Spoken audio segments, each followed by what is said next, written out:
सौंदर्य त्याला होत, या सौंदर्याची आस त्याला लागली होती आणि म्हणून त्याने माझ्यावरती बळजबरी केली. एवढ्या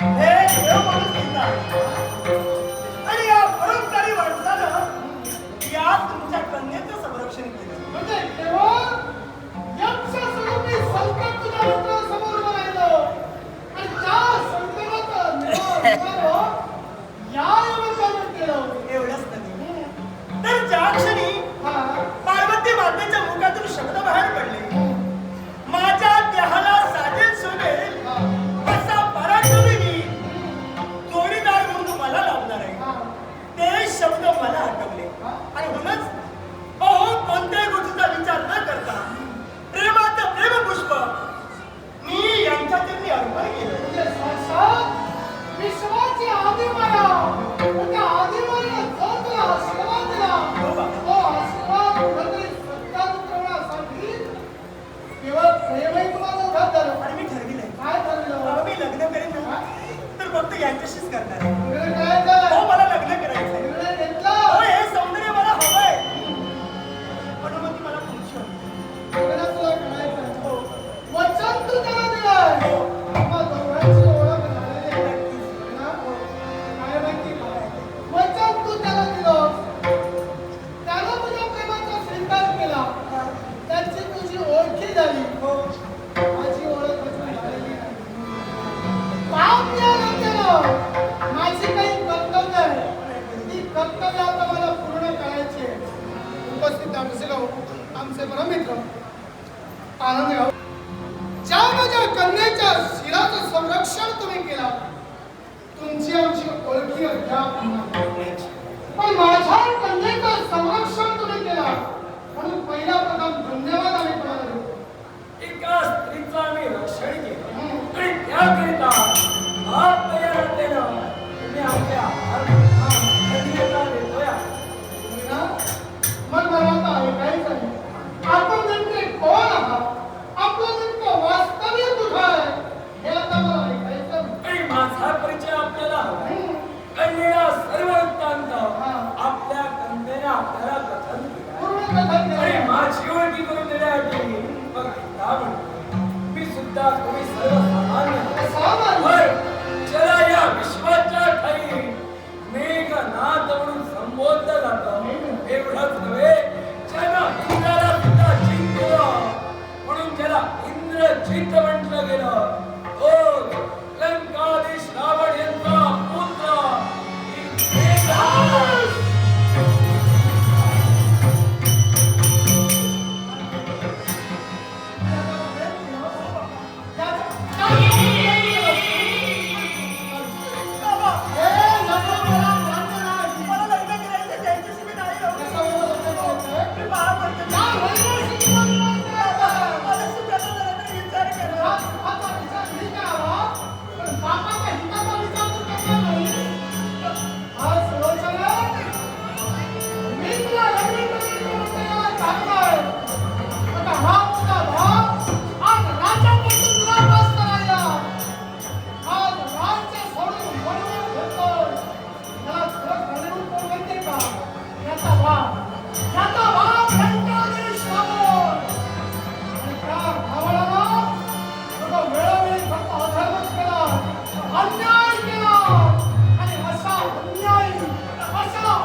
माझ्या कन्याने माघारी घेऊन जातोय, एवढ्यावरच तुम्ही समाधान माना.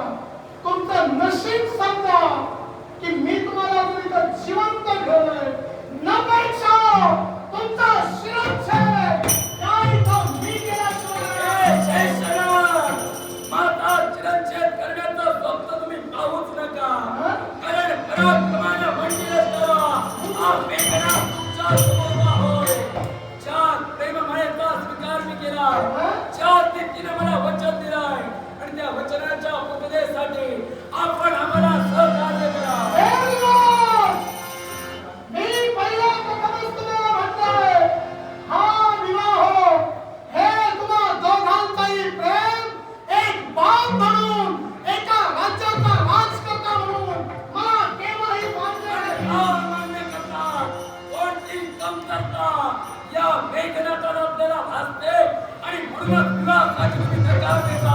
विवाहासाठी नकार दिला गेला सुद्धा कारण आहे. अहो, आज हा शेषनाग सर्वत्र विश्वाच्या घरी भ्रमंती करतो आणि हा भ्रमंती करतोय याच्या मुळाशी खरं कारण म्हणजे तुझा बाप दशावून रावण. सार्वभौमत्व विश्वाच्या घरी सिद्ध करण्यासाठी नागलोकाला त्याला स्वारी केली आणि कप्ताचं आचरण करून त्याला आमच्यावर मात करण्याचा प्रयत्न केला आणि अशा कप्तीत पित्याच्या पुत्राला मी माझी कन्या केव्हाही देणार नाही.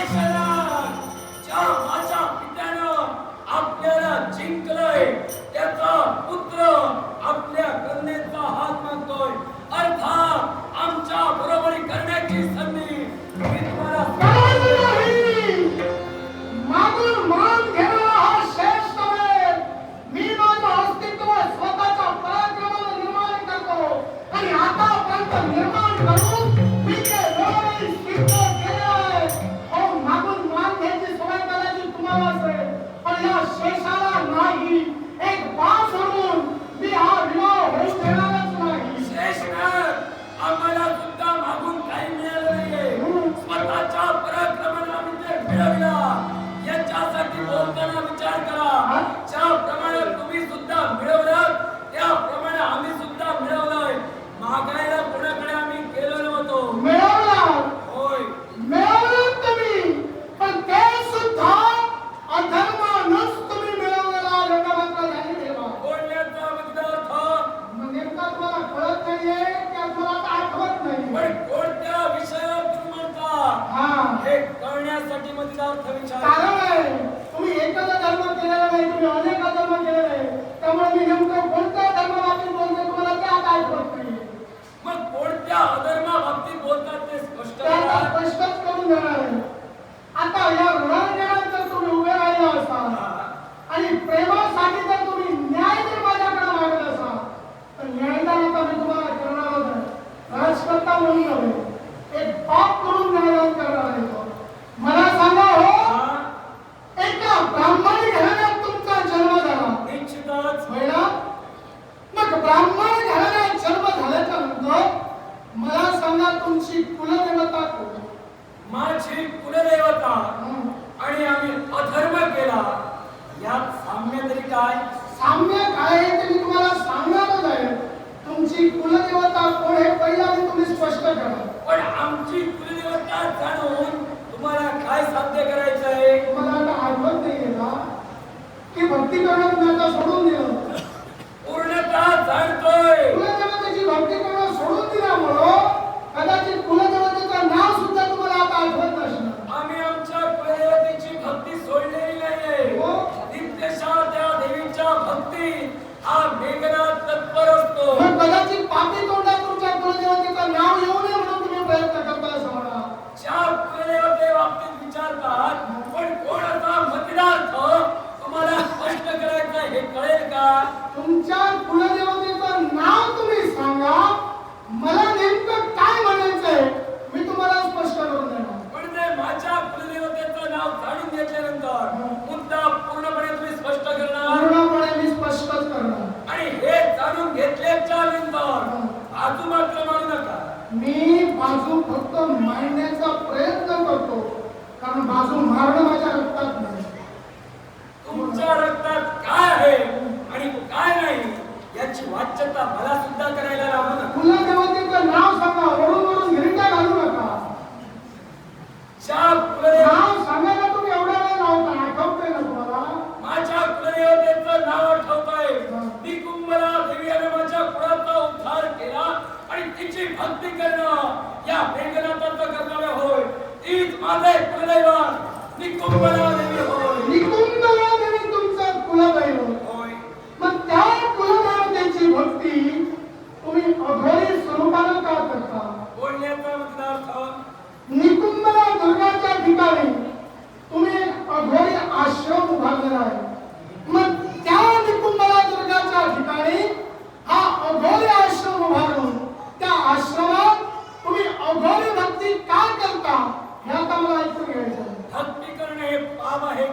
भक्ती करणं पाप नव्हे, अघोरी भक्ती करणं हे पाप आहे.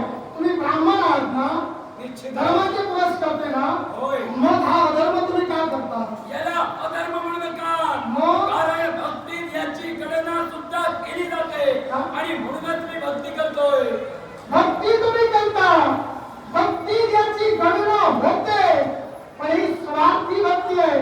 ही जी भक्ती म्हणून तुम्ही सांगता आणि याला भक्तीचं नाव देता, ही भक्ती नव्याला स्वार्थ म्हणता. कोण असा आणि स्वार्थ? तो स्वार्थ पूर्ण करण्यासाठी दूर निकुंभला दुर्गावर तुम्ही तुमचा अघोरी आश्रम उभारला आणि त्या अघोरी आश्रमात रक्त मांस याचं अस्तित्व त्या आश्रमात आहे की नाही? होय. मग तुम्ही ब्राह्मण ना, होय. नरसंहार पशुसंहार तुम्ही कसा करता? एकाच गोष्टीसाठी तर या विश्वाच्या ठाई तुम्ही सुद्धा ब्राह्मण आहात. मग? ज्या शिवाचे भक्त तुम्ही आहात ना, ज्या शिवाचे भक्त तुम्ही आहात, हा. त्या शिवाचे भक्त आम्ही सुद्धा आहोत ना. मान्यता आहे, अघोरीचा देव म्हणून त्या शिवाला पूजला जातंय ना. मान्यता आहे. अघोरी साधनेचं दैवत हम्म. म्हणून शिवाला पूजलं जातंय ना. पूजलंच जातंय. मग कोणाचा अपराध आम्ही करतोय आणि त्यामुळे तुमच्या पोटात दुखतंय. निकुंभला देवीची भक्ती करून त्या विश्वाच्या ठाई तुम्ही काय काय करता आहात हे तुम्हाला आठवतंय ना? निश्चित काय आठवतोय. करता? जी भक्ती करतात मी ब्राह्मण असून भक्ती का केली हम्म. असा तुमचा प्रश्न होता. हा प्रश्न आहे मग माझा. मला सांगा, हा? या विश्वाच्या ठाई शिवशंभू महादेवांची पाचवी विद्या ती कोणती हो? अघोरी. तर या विश्वाच्या ठाई अघोरी विद्या ना. मग हीच अघोरी विद्या आम्ही जर आत्मसात केली आणि त्याद्वारे जर भक्ती केली, काय चुकलं? त्या देवाची मी अघोरी विद्येचाच तुम्ही वापर काय करता असं विचारलंय. मला त्याचाच ठोस कारण हवंय. त्या देवाची ती शक्ती मग इतरत्र वापर करतात ते इतर करतात नको, तुम्ही काय करता ते सांगा. एकाच गोष्टीसाठी ज्या या विश्वाच्या ठाई भक्ती विभागली गेली, पण लवकरात लवकर फलित प्राप्त करण्यासाठी, लवकरात लवकर देवतांपासून शस्त्र आयुधे प्राप्त करण्यासाठी, एवढंच नव्हे, जर तामसिक वृत्तीने नटलेला देव, ते देव उग्र आहे, त्या उग्र देवांना समाधानी करून त्यांच्याकडून वरदान मिळवून आणि त्यांच्या पाशास्त्राला आयुध तर कोणत्या प्रकारे लवकरात लवकर मिळू शकता, तर ती अघोरी क्रिया होय. अघोरी क्रियेनं कोणतरी मन हेतू लवकरात लवकर साध्य होतं. म्हणूनच प्रत्येक जण आणि माझ्यासारखा अघोरी विद्या ही स्वतःच्या स्वार्थासाठी करतोय, ती शस्त्रास्त्र प्राप्तीसाठी. शस्त्रास्त्र प्राप्तीसाठी तुम्ही अघोरी विद्येचा उपयोग करता. महिला, मग मला सांगा, या विश्वाच्या ठाई धर्म करून किंवा नवविध भक्ती आचरण आणून शस्त्र अस्त्राची प्राप्ती होत नाही का? होते. मग माझ्या नवविध भक्तीचा उपयोग तुम्ही काय करता? माझ्या बोलण्याचा उद्देश मी तुम्हाला स्पष्टच केलाय. हा. लवकरात लवकर जर साध्य करायचं असेल तर अघोरी विद्या केली जाते आणि त्या अघोरी विद्येच्या करून कोणताही मन हेतू लवकरात लवकर साध्य करता होतो.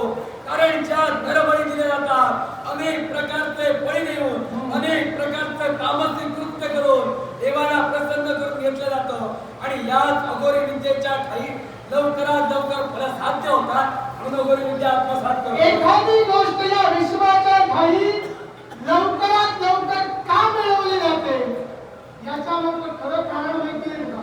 स्वार्थ. आणि तोच स्वार्थ पूर्ण करण्यासाठी तुम्ही या अघोरी विद्येचा उपयोग करत आहात. होय ना? निश्चितच. म्हणजे तुमचा स्वार्थ आहे, तुम्ही स्वार्थी आहात. तुम्ही स्वार्थी आहात. बोलण्याचा मुद्दा तुमचा स्वार्थ आहे म्हणजे तुम्ही स्वार्थी ज्या आहात. गोष्टी शस्त्रास्त्र पारंगत होऊन ती मिळविण्यासाठी यात माझा स्वार्थ हो. म्हणजे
तुमच्या मातेच्या मनाप्रमाणे घडाव म्हणून हा. तुम्ही तिच्या सांगण्याप्रमाणे वावरला. म्हणजे मातेचा स्वार्थ पूर्ण करण्यासाठी तुम्ही सुद्धा स्वार्थच राहिला. मातेचा स्वार्थ नव्हे, मातेची इच्छा पूर्ण करण्यासाठी आम्ही स्वार्थाने वागलो. आता आम्ही त्यावेळी स्वार्थ धरला तो आम्ही मान्य केला. पण आता काय आहे, या स्वार्थावर मी थांबणारच नाही. तुम्ही अधर्म अनेक केलेले आहात. आहे. कारण ज्या कुळा आणि ज्यांच्या कुशीकुळात तुमचा जन्म झाला ना, आणि ज्याचं नाव ऐकता क्षणी कर्माच्या आतून मस्तकाला भेटतंय, त्या तुमच्या बापानं जो काही अधर्म केलाय, अशा अधर्मी बापाच्या मुलाला मी माझी कन्या ज्या माझ्या पित्याला अधर्मी म्हणतात, एवढं अधर्म माझ्या पित्यानं केलंय. तुमच्या पित्यानं अधर्म काय केला? काय अधर्म केला ते सिद्ध करा. उगाच माझ्या पित्याच्या चारित्र्याला बोट लावण्यापूर्वी विचार करा. कोण असा अधर्म माझ्या पित्याने केला म्हणून अधर्मी संबोधतात. म्हणजे तुमच्या पित्यानं अधर्म काय केला हे कदाचित तुम्हाला ज्ञात नसेल, तर मी तुम्हाला ते ज्ञात करून देतो. एकापेक्षा अनेक पत्नी आपल्या सानिध्यात असताना सुद्धा, एकापेक्षा अनेक पत्नी त्यांच्या सानिध्यात असताना सुद्धा केवळ बंधूंच्या मुशेवर अतिप्रसन्न करण्याचा प्रयत्न तुझ्या बापानं केला होता की नाही? ज्या प्रसंगाबाबतीत बोलतात, हा प्रसंग केव्हा घडला होता? केव्हा घडलं होतं म्हणजे?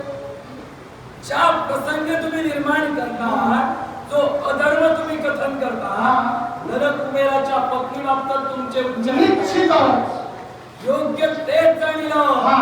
नरकुबेराच्या पत्नीच्या बाबतीत तुमचे मुखोद्गार येत आहेत ना, ज्यावेळी माझा पिता दिग्विजय करून येत असताना, ज्यावेळी ती तिच्या निदर्शनात पडली, हा. त्या रंभेवर आसक्त झाला. आणि याच्या मुळातील कारण काय असेल हा. तर माझ्या पित्याच्या बगले मदन होता आणि त्या मदनानं माझ्या पित्याच्या शरीरात प्रवेश केला आणि त्यामुळे कृत्य घडलं. तो माझा पिता अधर्मी नव्हे. चार ती मदनानं प्रवेश केला. मदन आपलं कार्य पूर्ण करणार. तुम्ही जाणता ना? म्हणजे कामातून झाला मदनामुळे असं तुम्हाला म्हणायचंय. निश्चितच. त्या अधर्म मदनानं केला तुमच्या बापानं नव्हे. चार ती मदनानं त्यांच्या देहात प्रवेश केला. हा. त्या अर्थी सर्वस्वी मदनानं घडविलं. त्या अर्थी यात माझा बाप दोष होतो कसा? जगनिदर्शनाला काय आलो? हा? जगनिदर्शनाला काय आलो? मदनानं अतिप्रसन्न केला म्हणून निदर्शनाला आलो की तुमच्या बापानं केला म्हणून आलो? माझ्या पित्यानं केला निदर्शनास आलं. म्हणजे निदर्शनाला आलं ते बोलला. माझ्या पित्यानं का केलं हे सुद्धा तुम्हाला मी सांगितलं. मग जे निदर्शनाला आलेलं आहे विश्व तेच बोलणार आहे. अर्थात अशा कामातूर पित्याच्या मुलाला माझी कन्या मला हे द्यायची निदर्शनास आलं. काय? हे सगळं आणि कारण आहे. म्हणतोय शेषनाग. सुद्धा तिच्या पोटे फळ रसायनामध्ये बीज तसं अंकुर आणि खाल तशी माती, तसा बाप तसा मुलगा. असं जर का तुम्ही म्हणत असाल, ज्या माझ्या पित्याच्या बाबतीत तुम्ही बोलता, मग मला सांगा, या विश्वाच्या ठाई तुमच्या सेनापतीनं तुमच्या बाबतीत काय घडविलं काय होतं? करू? तुमच्या पत्नीसोबत संबंध होण्याचं कार्य केलं. मग त्याचप्रमाणे मी तुमच्या कन्येला गडबड लाविलं का? मी मुलीला असं म्हणत नाहीये. मग माझा पिता जसा पुत्राचा पुत्र का? याला सुद्धा कारण आहे. ऐका. आहे. आवाज वाढवतात. मी मागं जाणार नाही. मागं जाऊ नका. कारण पित्याला दूषण देतात आणि त्यासोबत मला सुद्धा दूषण देतात. मग ज्याप्रमाणे हिची माता वावरली, शास्त्रात आहे ना बोललो मी. तुम्ही तिला दूषण दिली का? दुसरं तुम्ही तिला देऊ शकत नाही.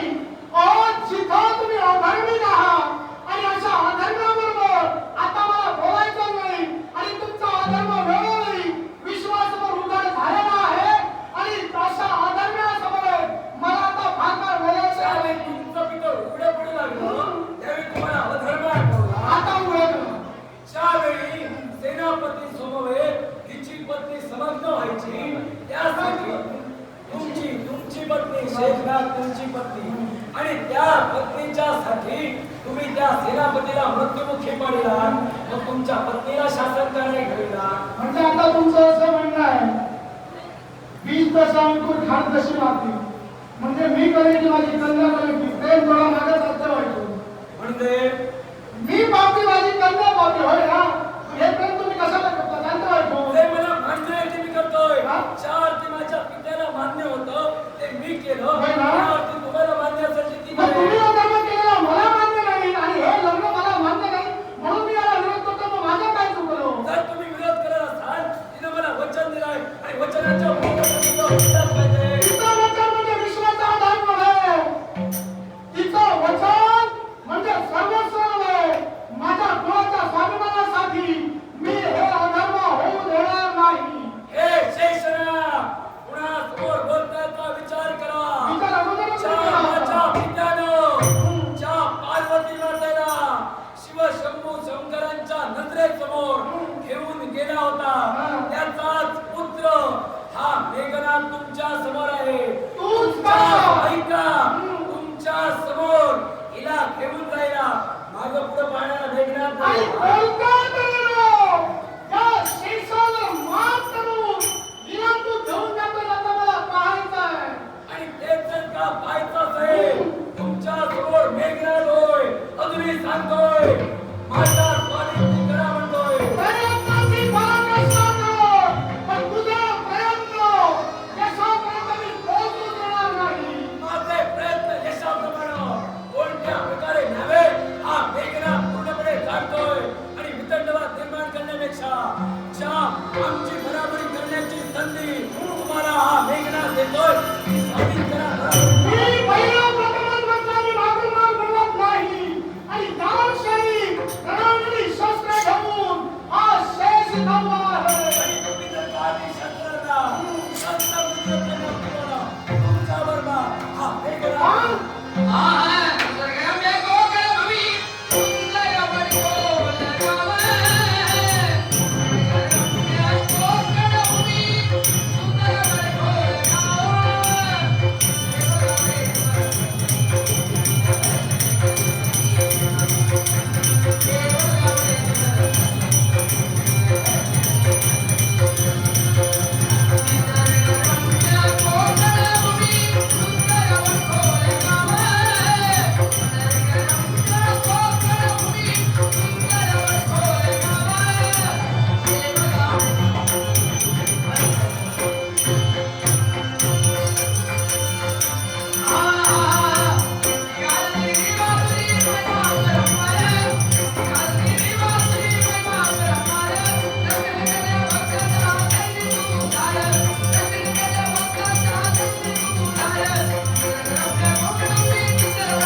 स्वतः सेनापतीशी समभावण्याचा प्रयत्न केला आणि झाली सुद्धा.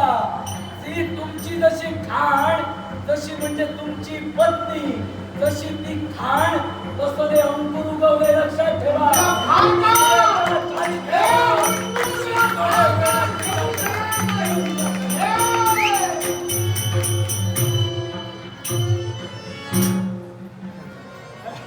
ब्राह्मणाचा पुत्र म्हणून सांगतो.